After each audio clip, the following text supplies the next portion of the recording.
Hey everybody, Dr. Impact here for another episode of Dr. Impact's Quarantine Comic Book Prescription. This week, we are going to be talking about the 2013 Dynamite series based on Doc Savage. Doc Savage, the Man of Bronze, an 8-issue series with one annual.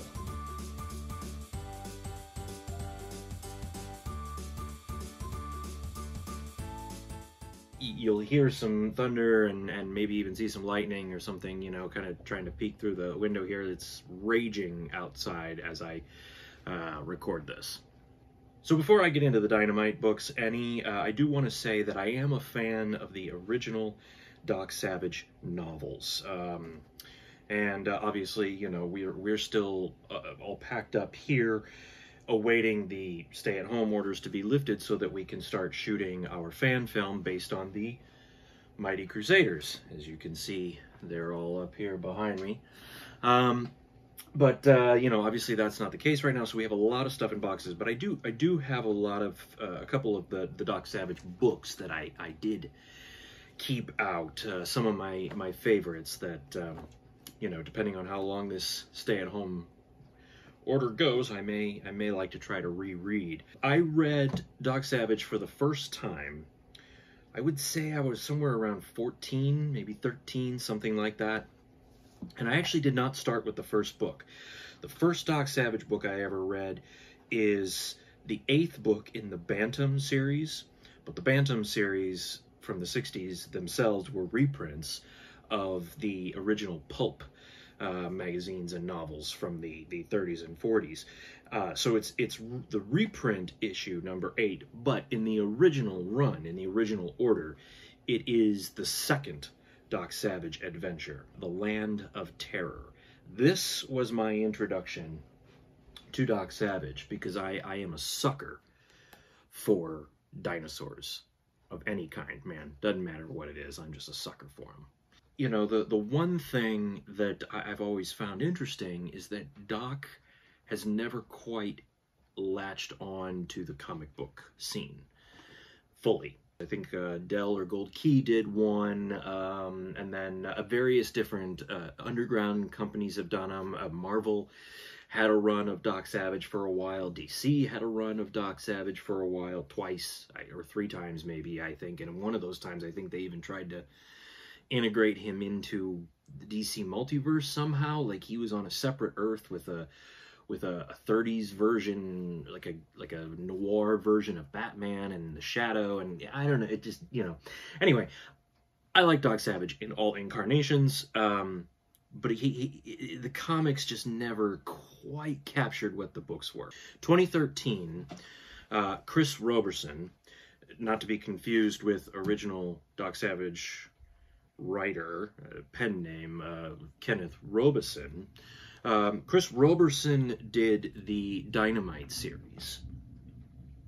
Now, the Dynamite series is very interesting because it is 8 issues and an annual. The annual doesn't really seem to tie in much to the rest of the series. The 8 issues, however, each one takes place in a different decade.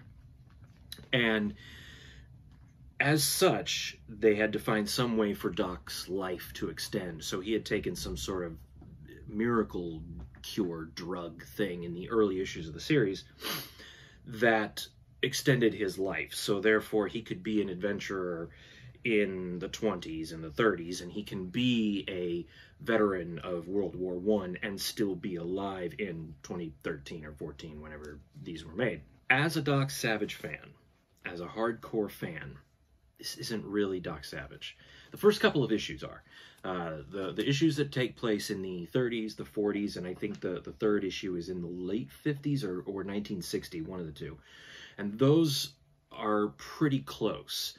But by the third issue, you know, the rest of his team that he has working with him, Ham and Monk and Long Tom and all those guys, they're starting to get older and either die or retire. So there are new team members coming in. If you look at this series as an Elseworlds pseudo real-time take on Doc Savage, then it's great.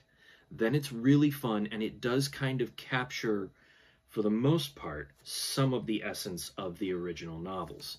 But as far as like a straight-on Doc Savage, not really. In fact, I actually found that the annual, which is a different creative team and doesn't connect to the overall story of the 8 issues, because of course this is a story, you know, each issue takes place in a different decade, but it is a long story that connects all 8 issues. The annual doesn't do that. The interesting thing about the annual is that it almost acts as a prequel or a 0 issue to the original novel, in a sense. Now, when you read the original novel, the very first novel, The Man of Bronze, Doc and his team, they're already a team. They've already gone on a couple of adventures together. So the interesting thing is that the comic kind of sets the stage right before that.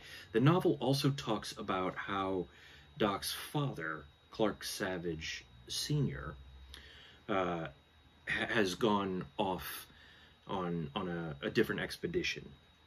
Well, the annual talks about how Doc and his team are going to meet up with Doc's father, but they're too late. His father has already left for the expedition that they're talking about in this book. So that was very cool. And that is what I wanted more of from a Doc Savage comic.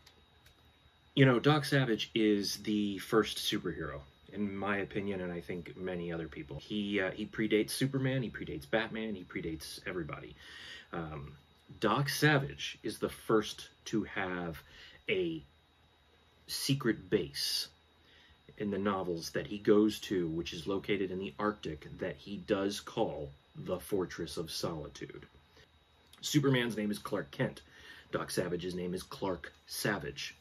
Batman is a millionaire who is perfectly trained physically and has every imaginable gadget that you can think of. Doc did that first. Doc has an unending supply of money, and he always has the latest toys and the latest gadgets. So he is ideal and ripe for comic books. I really enjoyed the annual. I really enjoyed the whole series on a whole. It just didn't quite capture the novels the way I was really hoping it would. Well, that's it for this week. That's this week's New to You Comic Book Day read for me, and this week's topic on Dr. Impact's quarantine comic book prescription. Not sure what we're going to talk about next week. In the very first episode of this, I did talk about how I was starting to make my way through Valiant, the 2012 Valiant. I am still doing that, so figured there is probably an episode of that coming very, very soon. And new comics are starting to return, so we'll see how long we keep doing the quarantine prescriptions. Maybe they just become Dr. Impact's comic book prescriptions. We'll see. But until next time, that's it, guys. So once again, share with us what are new to you this week for your New to You Comic Book Day reads. Film a video of yourself, share pictures, go to our social media. Please, we really enjoy interacting with you guys. And as always, don't forget, check out my Big Fat Poll List Patreon page. There's a lot of really cool stuff on there. And if you want us to go into any depth on any of the stuff that we talk about here on this, or on any of the other things that we've talked about in the podcast itself, there is a great tier on the Patreon page where you can actually pick an episode for the podcast itself. So, until next time, guys, stay safe and read comics.